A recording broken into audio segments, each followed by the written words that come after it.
daughters, sisters, and wives. They're gonna change our lives. Be women, be girls. They'll make a better world. Invest in her. Invest in her. Invest in her. And now here's your host, Catherine Gray. Welcome to this week's episode of Invest in Her.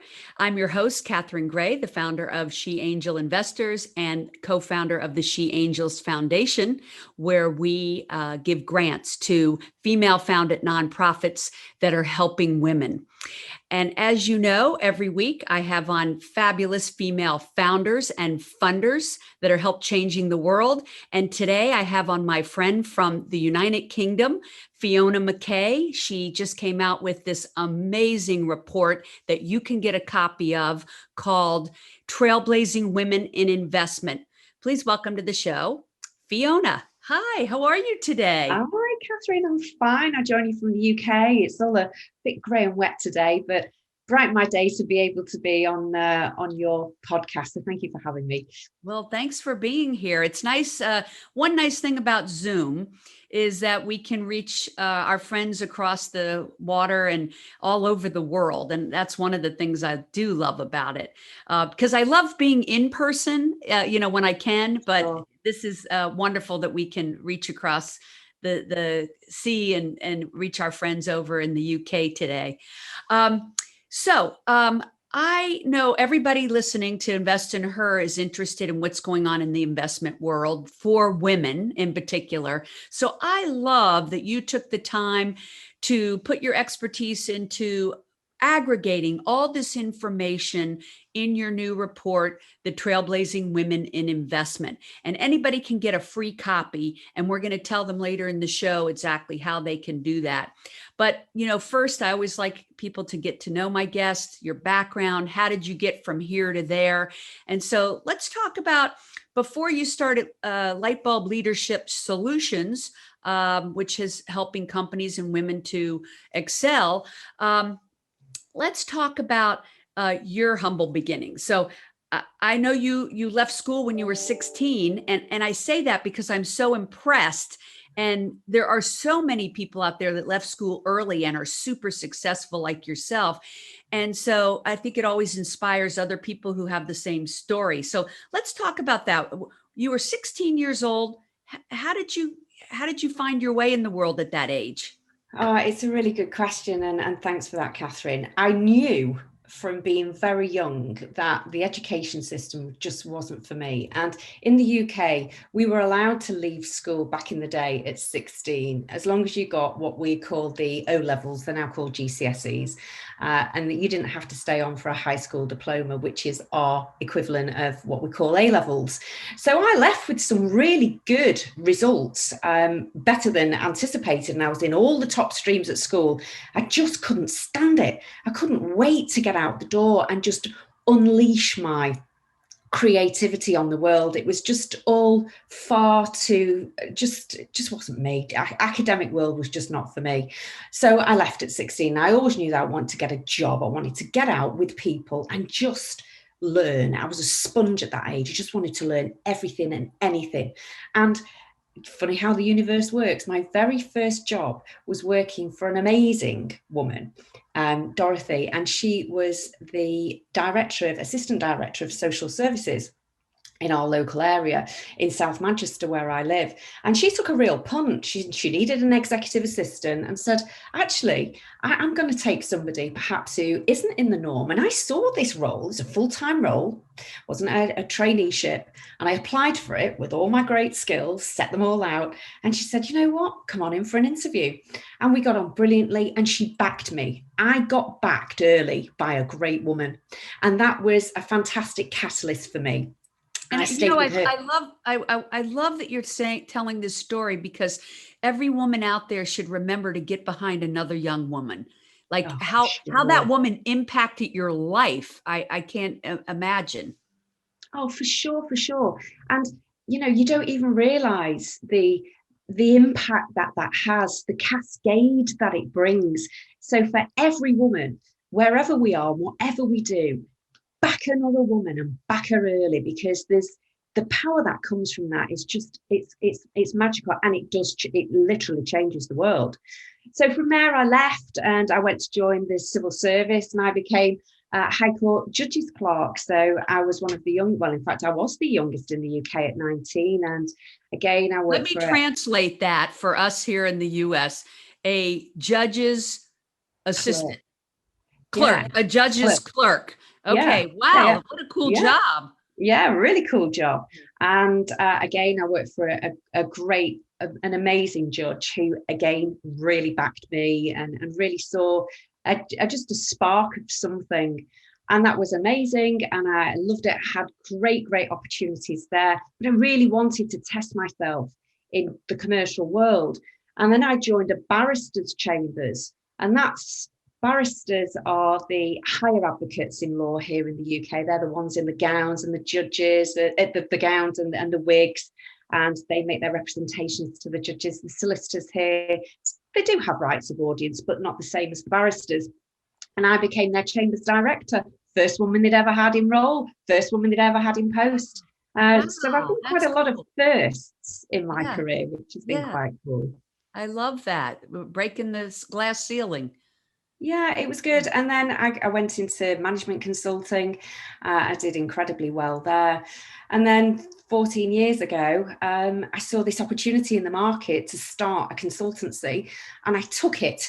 And that was the start of Lightbulb Leadership Solutions. So from 16 to where I am now at 49 years of age, soon to be 50, a big birthday for me coming up. It's been, the university of life, although here's a really interesting little fact about me quickly. Even though I hated the education system, when I started the business, I started it in a graduate incubator at Manchester Metropolitan University. Even though I wasn't a graduate, again, I convinced them to take me because I had this great idea and I should get backed. And in I went. And then I was asked by the business professors to be their entrepreneur in residence and teach on their MBA. So I went full circle, Catherine, and ended up becoming a teacher, even though I hated school myself. So it's been quite a journey. It sounds like it, and I know you had shared with me that you went through a divorce, and I did. You left this company that you were just rocking and rolling, but you wanted to start your own business. And that's always a scary and challenging thing. But you got newly remarried, you started a new business, and changed your life up as a female entrepreneur. And now you're helping other female entrepreneurs to get funding. And that's what I love about this conversation. You know how that jazzes me. Sure. So Lightbulb Leadership Solutions helps companies breed female leadership in companies. But then about 4 years ago, you got into this private equity space, right?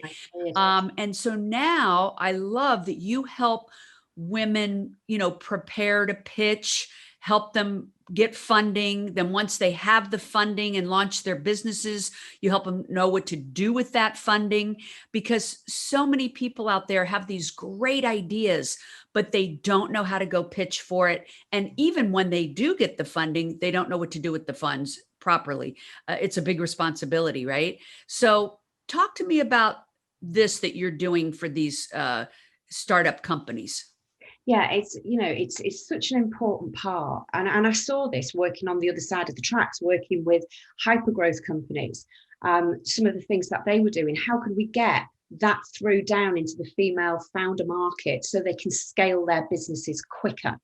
And I help, and my team, female founders, to really understand how they can scale their businesses, not get screwed on valuation, and really know their own worth.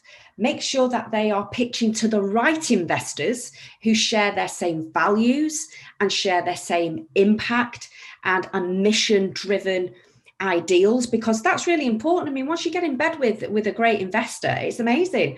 But these are the people you can't fire. So you've got to get it right, and you've got to get it right first time. getting women You to have to be really careful with that analogy. I've heard so many women pitching to men get propositioned. I had to put that joke in there, but you know, I love what you're saying because it really is true. A lot of people have great, fabulous ideas, but they don't know where to begin. And you help people all around the world, not just in the UK, but the US and other countries, right?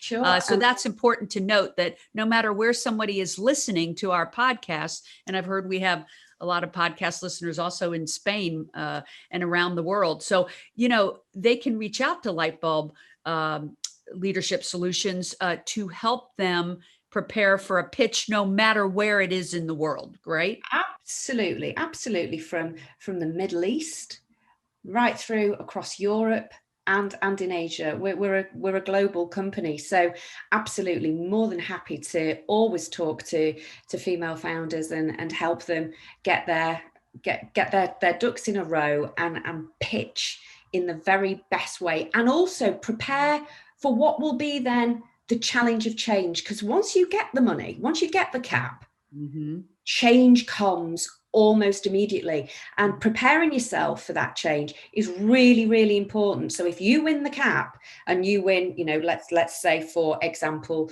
250,000 right up to the millions of growth capital that you need in order to scale your business, once the capital hits the bank account at 9 a.m. in the morning, change starts at 1 minute past 9.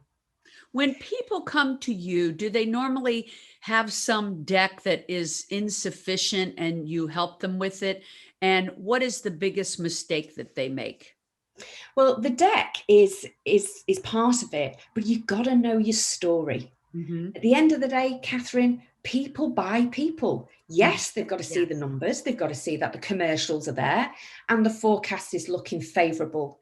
But fundamentally, people buy people. So they want to hear your story. Tell me your story. How can I engage with you? How can I get the best of you?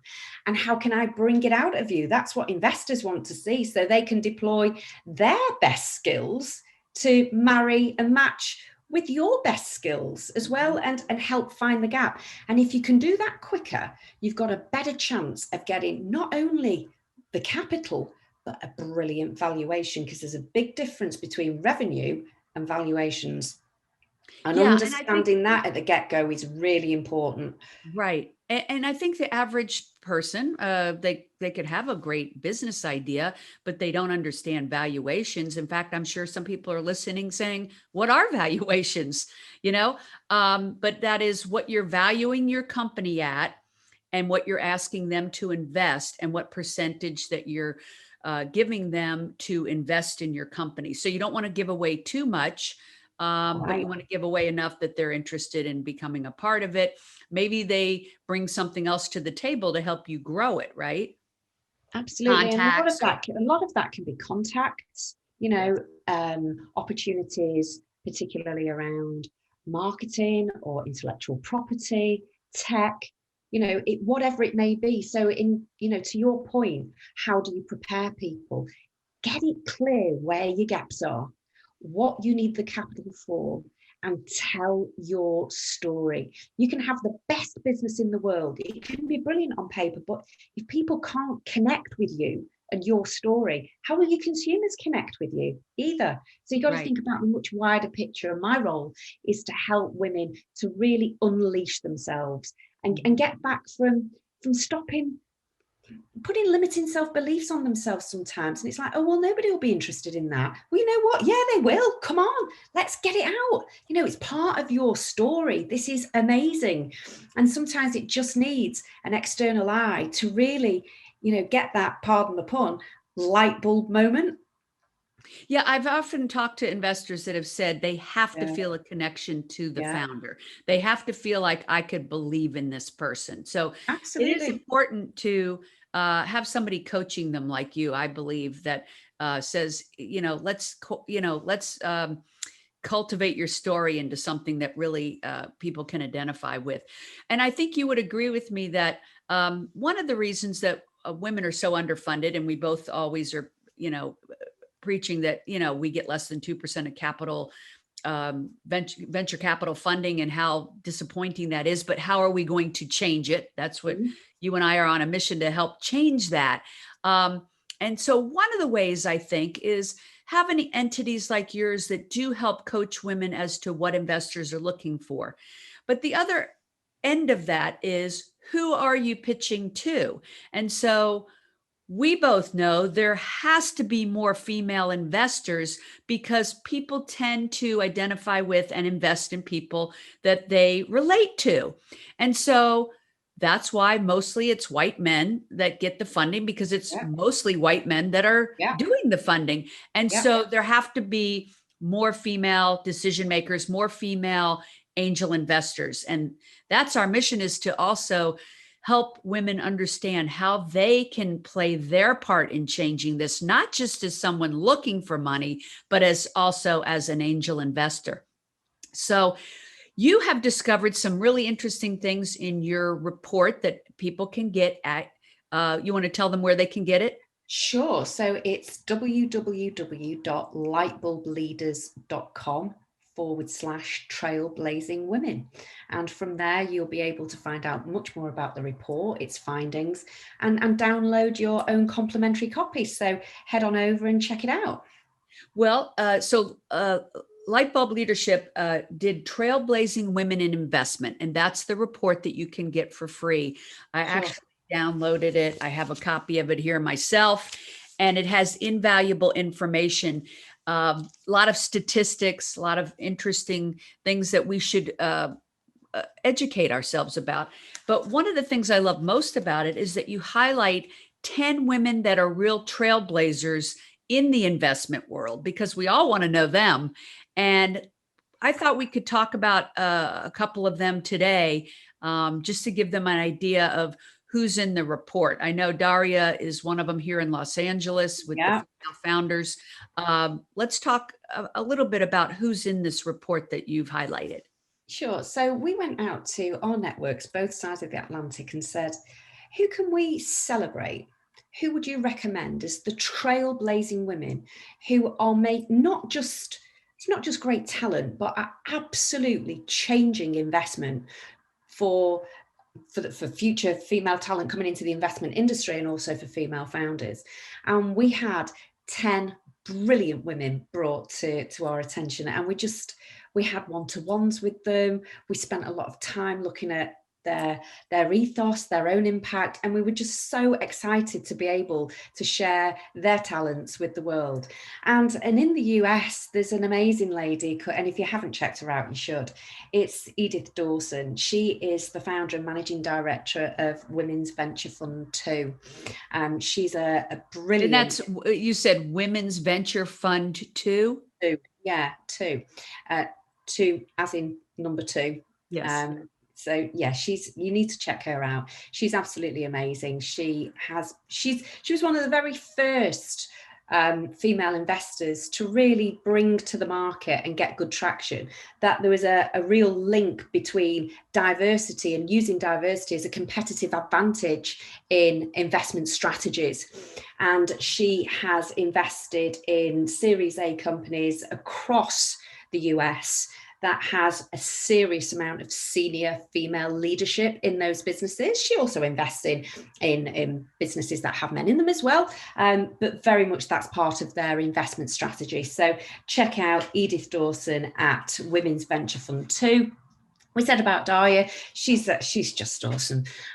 She set up the Women Founders Network, and the work that she's done through that has huge lasting impact and legacy. And again, there are links to the ladies in the report, so you can check them out. But also another US talented lady who I'm really pleased to say has become a friend of mine is Eve Ellis, and she's a wealth advisor, and she's the founder of the gender parity strategy within her company. Again, from a financial wealth point of view, she's got a strategy in place to help individual women and organizations invest in companies and funds that have a real strong gender lens.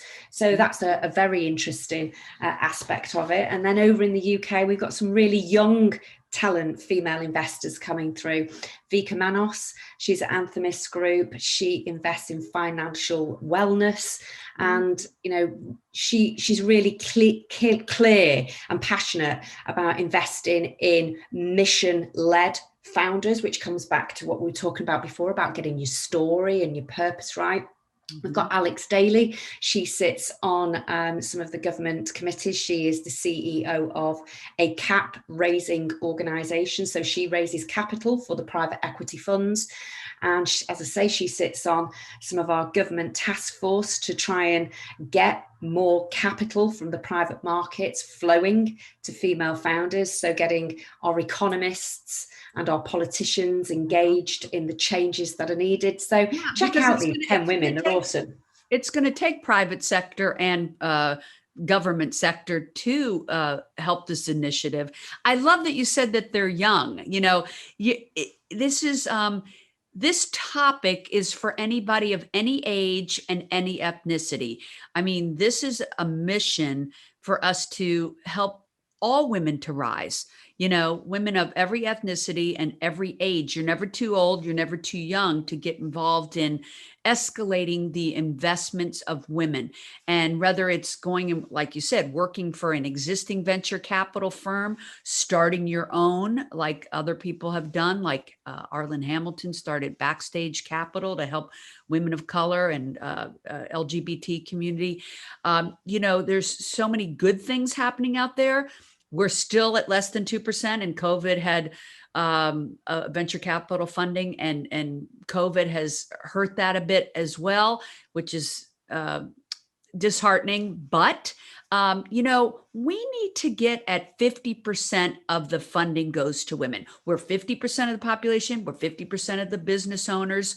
We need to really boost this over the next 5 to 10 years. And the way we're going to do that is by platforms like this, educating people, by getting your report out there about trailblazing women in investment, so that women know who they can connect with. I think it's just a matter of having a platform of giving information out there as to, how you can fund your company idea, and what is the proper way to pitch it, and how do you handle it once you get the funding, as you mentioned. And so women have been at a disadvantage. There haven't been as, people help their cronies. And so if your cronies are guys, you're helping your guy friends know how to pitch and know how to utilize the funding. But women haven't had that. They haven't had that, old girls club, I call it bold girls club. Who wants to be in an old girls club? But like the old boys network, it's like the bold girls network. We have to come together and help each other learn, like you said, about valuations and what investors are looking for and how to pitch them and what to do with the funds once you get it and how to do the valuations. This is something that hasn't really come into our world. In fact, when I was younger, the only thing they told women back in the 50s and 60s was, by the way, I wasn't around the 50s, but 50s and 60s, women, you can be a nurse, you could be a secretary. Young women today can't even wrap their head around that, I'm sure. But it has changed so much in the last several decades that there are more women entrepreneurs, and they are actually exceeding the success rates of their male counterparts. So why not invest in women? And as you and I know, the research shows larger corporations that have women at the top tend to be more profitable. So let's bring more women into the fold. And I think it begins with giving them the tools that they need to get the funding. And that's what I love about what you're doing, Fiona. Lightbulb Leadership Solutions is such a great resource to know that there is someone out there, there are entities out there that can help them with how to pitch and how to get the funding and what to do with the money. What is some advice that you would like to offer as we close up our conversation to someone who has a great idea, but they don't even know where to begin to get the funding? What's the first step? The first step is to build your network.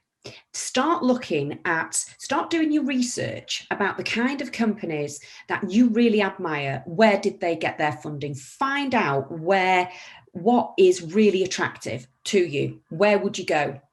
If you want to get involved with female funders who deploy capital to female founders, join their networks. There are millions of networks, particularly online. LinkedIn, link in with me, link in with my network. Start to leverage your network and ask the question. Reach out, ask other female entrepreneurs, how did you do it? Start to engage in the conversations. That's number one. Number two, what I'd say to every single woman, whether they're looking for investment or not, is back another woman.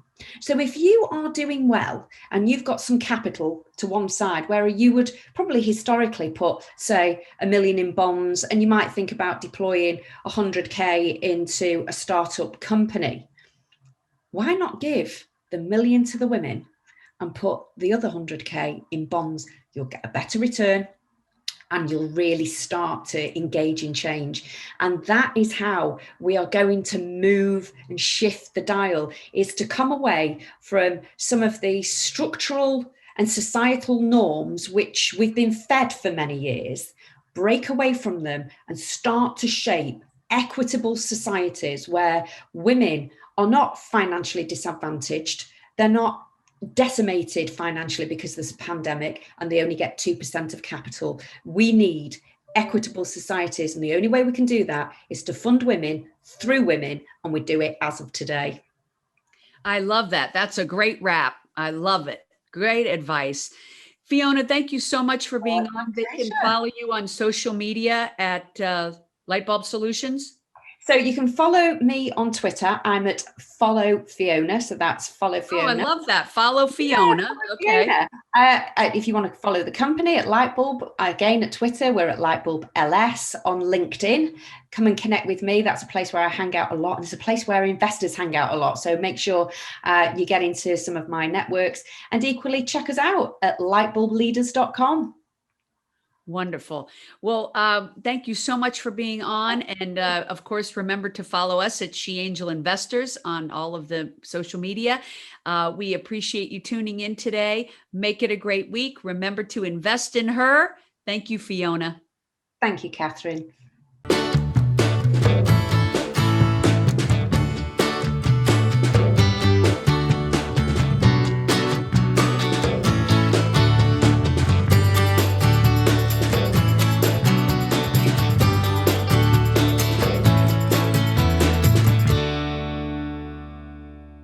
Our theme music was created and produced by Lindsay Tomasic.